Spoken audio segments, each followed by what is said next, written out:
bias or prejudice na ito ay patungkol lang sa mga miyembro ng KOJC.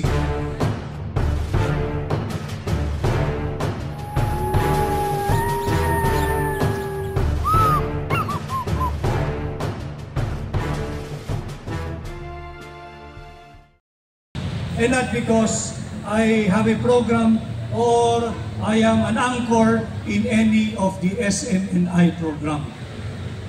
I am here as a Filipino to stand in solidarity with my fellow Filipinos. Marcos resign! Marcos resign! Marcos resign! Marcos resign! Many people, even from other religious denomination or religious sect, have tried to simplify this whole issue as between your leader and KOJC alone, which I appeal to the many of our Filipino brothers now who are watching. Alam kong maraming nakasubaybay. Tanggalin po natin ang ating bias or prejudice na ito ay patungkol lang sa mga miyembro ng KOJC. Ang mga inaapi, ang mga karapatang sinasamantala tinuyurakan doon sa Davao, hindi lang po sila KOJC. Sila po ay kapwa nating Pilipino.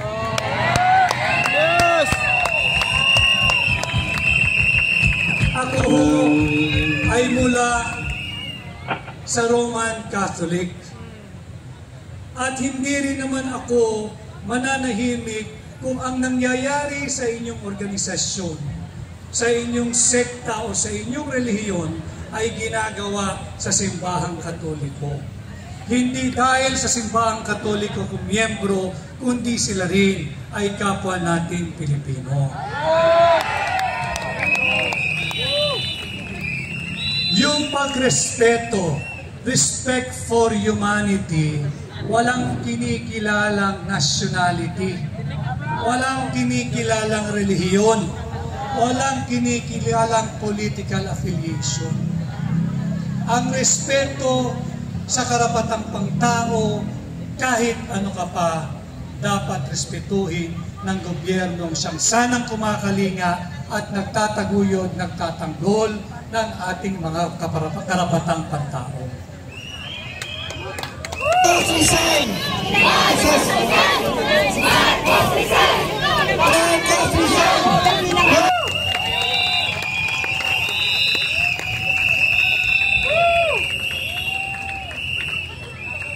Kaya ako ay naririto nakikiisa sa inyo ngayong gabi. Ulitin ko bilang isang Pilipino. Dahil hindi dapat saktan, hindi dapat abusuhin, at hindi dapat yurakan ang karapatang pantao ng mga Pilipino, higit sa lahat ng mga alagad ng batas na dapat sana ay naglilingkod, nagsisilbi, nagtatanggol at nagtataguyod ng kaayusan sa ating lipunan. I am aware of what's happening. I know there is a case. Pasensya na ho kayo. Ito'y tapatang usapan. Alam ko pag ilang gabi nyo narito, nababasa kayo ng ulan, nagpapakapagod, sapagkat pinaglalaban ninyo ay prinsipyo at ang inyong karapatan. Alam naman natin may ikinaso sa inyong pinuno, sa inyong leader. At rinerespeto natin yan. Subalit hindi nangangahulugan, siya ay guilty na. But should he surrender, should he submit himself to the jurisdiction of the court? That is a $1 million question that he alone can answer, that he alone should answer. Not any of us, not the lawyers, especially not me. But again, I am here to stand with you, my fellow Filipinos. Yes! Hindi tayo dapat ang nag-aaway-away at higit sa lahat, hindi tayo dapat sinasaktan, pinagmamalabisan ng gobyernong dapat sana'y nag-aalaga nagkakalinga, nagpoprotekta at nagtataguyod sa ating mga karapatan.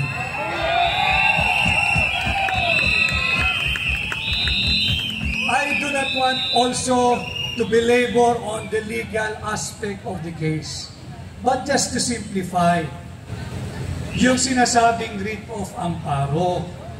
Yung writ of amparo is a remedy available to any person. Alam ko pong napag-aralan nyo na rin yan. Whose life, liberty, or security is violated or under threat of being violated by public official, public employee, or even public individual or private individual or private entity. Sa nangyayari po doon sa inyong place of worship, which again, another violation of our Constitution because under Article 3, Section 5 of our Bill of Rights, may garansya yung inyong karapatan to freely practice, enjoy religious freedom, profession, and belief at all times shall be allowed and shall not be violated. Nasa salig ang batas po natin yan. Subalit ang nangyayari doon sa inyo, yan po'y simbahan. Pagkakalam ko, yan din po ay residential place ng karamihan sa inyo. At yan din ay mayroong eskwelahan, may mga kabataan. Subalit, yung mga kabataang Pilipino, yung mga kababaihang Pilipino, yung mga kababayan nating Pilipino, na nagkataon ang kanilang religious belief, kagaya ninyo ay KOJC, hindi nangangahulugang meron ng lisensya ang ating mga alagad ng batas na sila'y gamitan ng tear gas. Na sila'y pakitaan ng matataas na uri at kalibre ng baril. Na magdala ng mga sniper rifle at sniper personnel ng PNP. At magdala ng libo-libong tao just to enforce the warrant of arrest. Sinasabi nila, napakalaki daw ng compound ng KOJC sa Davao. Again, huwag natin pag-usapan, let's not tag along or play along their narrative, simplifying everything, na ito'y patungkol lang sa isang reliyon. Hindi, uulitin ko, ang mga kabataan, kababaihan at nasasaktan doon ay kapwa natin Pilipino. At hindi porki kayo ay miyembro ng KOJC, you have become less of a Filipino. Hindi ibig sabihin kayo ay KOJC, mas maliit lang ang inyong karapatan sa ilalim ng ating batas at ating saligang batas. Pantay-pantay ang ating karapatan, anong relihiyon ka man, dahil tayong lahat ay Pilipino. At hindi dapat saktan ng Pilipino ang kapwa niya Pilipino.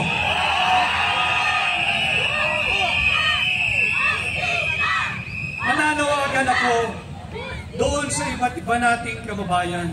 Hindi ho porke kayo ay magpapahatid ng salita rito, dadamay sa ating kapwa Pilipino, kayo ay magko-convert na into KOJC. Hindi. Tayo'y dumadamay sapagkat nasa ugali nating Pilipino na hindi tayo pumapayag na inaapi ang ating kapwa Pilipino.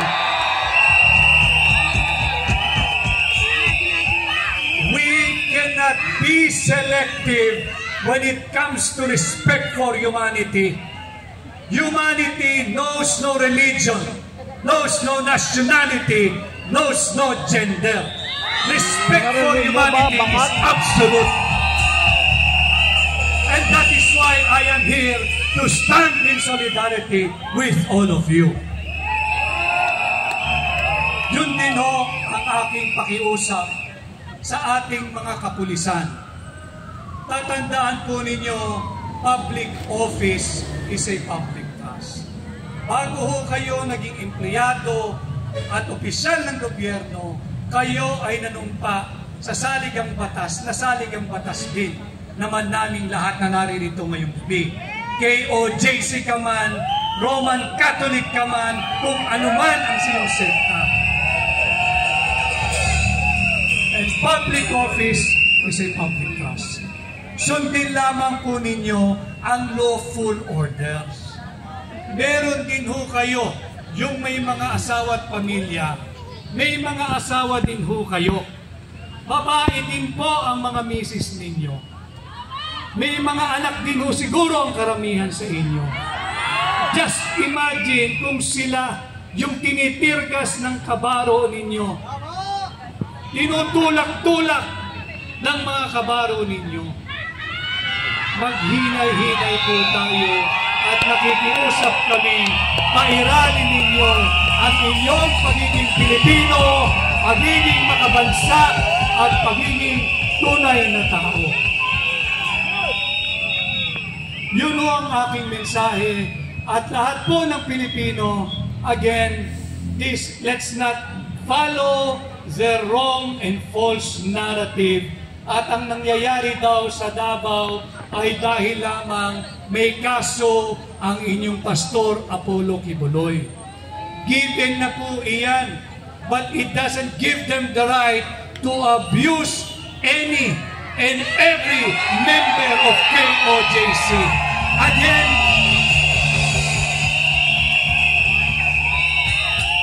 dahil kayo ay kagaya ko, kagaya ng mga pulis na nauutusan na yurakan ang inyong karapatan, tayong lahat pare-parehong Pilipino.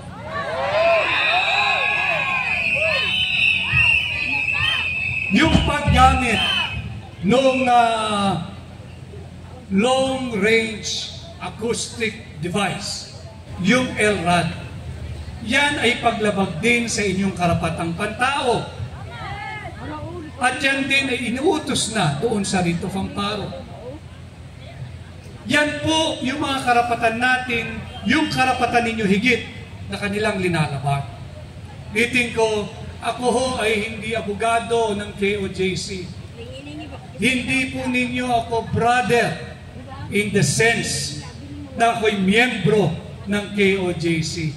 But yes, I am your brother, your Filipino brother, who will stand up for you, who will stay in solidarity with you, and who will try to defend, uphold, and protect your life. Maraming salamat, magandang gabi, at ako ho ay kaisa ninyo bilang mga Pilipino. Maraming